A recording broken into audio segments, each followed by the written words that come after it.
Thanks for joining us for another edition of Religious Hard Talk. I'm Ian Boyne. We introduce you to yet another new religious movement, the Gathering of Christ Church. The name sounds orthodox enough, sounds like a regular church. But a regular church it is not. This church is part of what is called the Hebrew Israelite movement. That's an important movement for you to know about. It is a movement that believes that black people, well, not even all black people, but, blacks among some other ethnic groups are the real Israelites. It's not the people who are in the Middle East. Those people are imposters. It's people like us who are the real Israelites. And the Bible has a lot to say about us. This is a group that keeps the Sabbath, that keeps the Old Testament feast days, that also keeps the law of circumcision, that practices the purification laws, has a strong connection with the Old Testament, but believes in Jesus Christ as the Messiah. And unlike a number of groups in the Hebrew Israelite movement that say that the white man is the devil and that their mission is only to Hebrew Israelites, meaning, black and other minority ethnic groups. The Gathering of Christ teaches that God is for all races, that all races can be a part of the kingdom. So they differ from a number of the more radical groups in the Hebrew Israelite movement. The Gathering of Christ Church. We introduce you to that movement today. There is a group that is meeting in Jamaica, and I'm sure many of you will find the views fascinating. Some of you don't like when I bring on these so-called weird groups. You say, why, does Ian Boyne keep on, carrying these, out of the box, mad people? It is important to know the variety of ideas that are there. It is important to know what people believe, what attracts people to unusual groups, unorthodox groups. Religious Hard Talk is an important source of information on comparative religions. So you don't have to agree with the group, but at least expand your knowledge of religious groups. We thank you for your company. Today we have with us Officer Mashal. Beside him is Captain Tazar. And right beside me here is Elder Gocc, who actually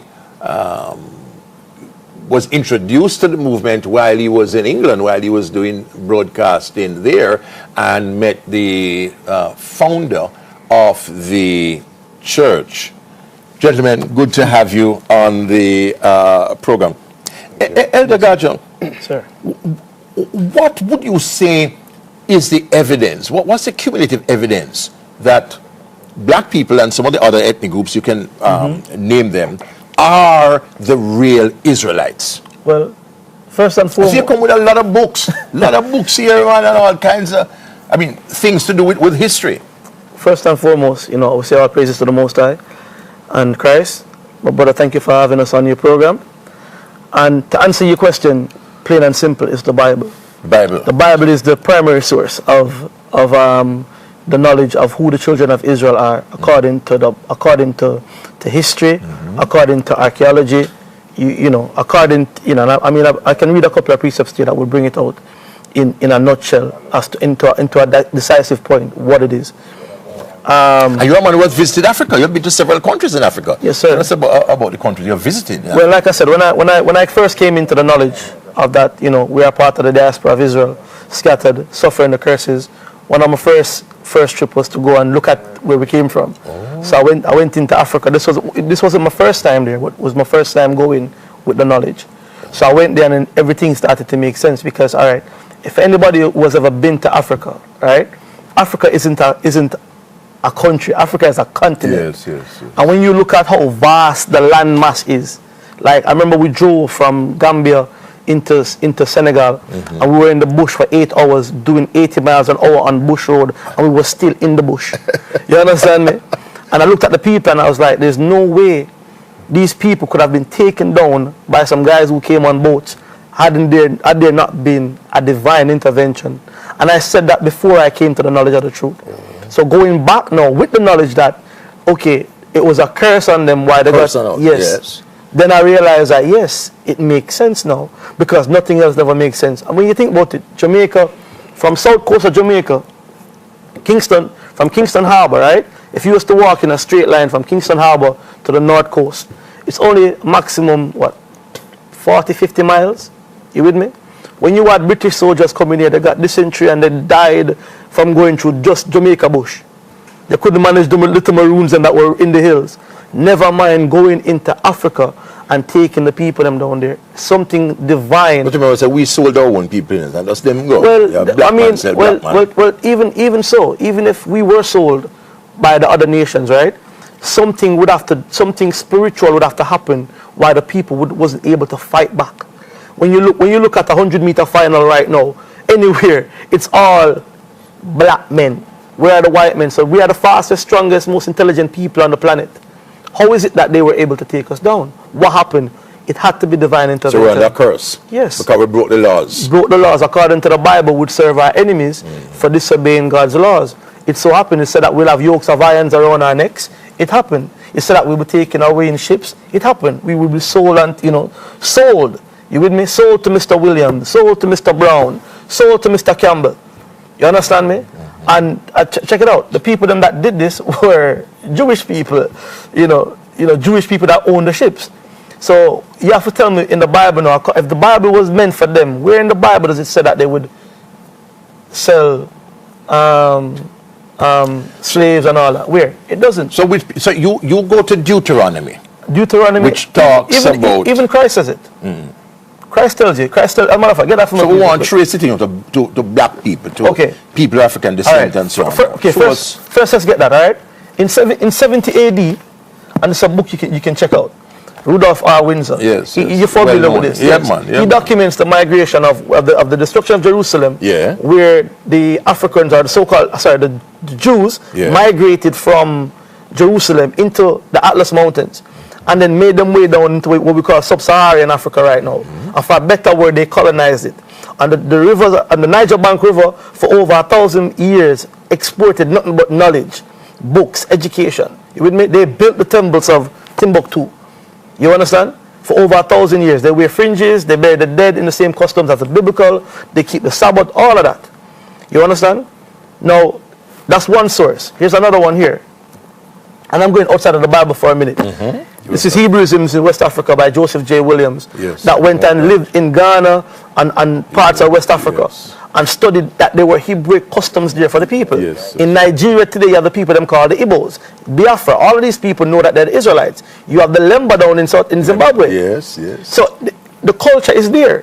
You with me? The culture is right there now. It's just we have not been taught that history.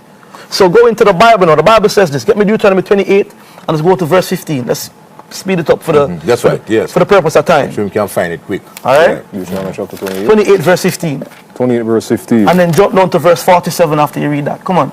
But it shall come to pass, if thou wilt not hearken unto the voice of the Lord thy God. So the Bible says it when come to pass. That means it's going to happen. If you're not going to listen to the voice of God, go ahead. To observe and to do all his commandments. Some of the commandments. All his commandments. Read.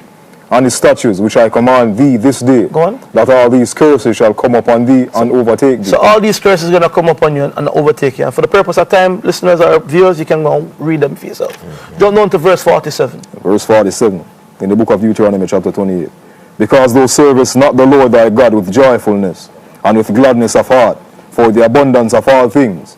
Therefore shalt thou serve thine enemies. Serve thy enemies. Go on. Which the Lord shall send against thee in hunger. Hunger. So you want food? The black people. You have to go to your enemies for it. Come on. And in thirst. Thirst. Come on. And in nakedness. Clothing. I mean, how many people right now own farms where they're producing their own food? Most of our stuff are imported here. You understand me? What a problem we have to pay for water. Read. And in want of all things. Some things. All things. So everything we need. I mean, look, Usain Bolt, they built the London Olympics on Usain Bolt. And how many people could have gone to the embassy and got visas to go watch him run? You understand me? I mean, and the list goes. We are not the only oppressed peoples. You're oppressed peoples in Asia. No, I'm not saying we are the only oppressed. Yes. I'm saying we're the only one that fit these curses. We are the only. Yes. Yes. Because don't get me wrong, there's been oppression on people, you know, sporadically in sectors and groups, but never has it been on a nation of people. So we're not suffering it as a little small group. We're suffering it as a nation of people. You understand me? So when you look at the nation now, you see what's going on in relation to the curses. You understand? We're going deep in history this evening on Religious Hard Talk. You see many books on the table, and these books are not mine. The guests here have brought their books. They have brought what they say is the irrefutable evidence that we are the true Israelites. This knowledge has been hidden from us. We are the Hebrews, and we are identified in prophecy, because they say if we don't know who Israel is, how can we know the role of Israel in prophecy? And there are so many prophecies that concern Israel and Israel in the last days. The Gathering of Christ, which is the group we are surveying tonight, has a lot to say about prophecy, a lot to say about tribulation. They believe that the imminent return of Christ is upon us. We take our first break on Religious Hard Talk.